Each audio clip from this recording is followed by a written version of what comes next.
আমরা যখন কোথাও বেরোই, বাড়ির বাইরে পা রাখি, তখন আমাদের কল্যাণে আমাদের বাড়িরই কোনো সদস্যের মুখে দুর্গা দুর্গা উচ্চারিত হয় মা দুর্গাকে স্মরণ করে।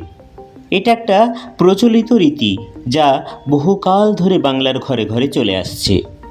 সকল দুর্গতি নাশ করেন যিনি, তিনি দুর্গা। কীরকম দুর্গতি?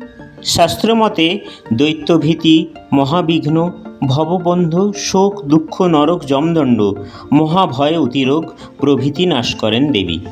শুধু কি তাই? শ্রী শ্রী চণ্ডীতে বলা হয়েছে, দুর্গাসি দুর্গ ভবসাগর নৌ রসঙ্গা, অর্থাৎ দুর্গম ভবসাগরে তিনি নৌকা স্বরূপা। আবারও বলা হয়েছে, দুর্গা ওই দুর্গ পারা ওই, অর্থাৎ দুর্গম ভবসাগর পার করেন, তাই তিনি দুর্গা। আমাদের মনের মধ্যে থাকা, সমাজের আনাচে কানাচে লুকিয়ে থাকা সকল আসরিক ভাব ও শক্তিকে নাশ করো মা। শান্তি, প্রীতি ও সদ্ভাবের শুচি শুভ্র ফুল ফোটাও তোমার গড়া এই ধরিত্রী কাননে। জয় হোক মা তোমার।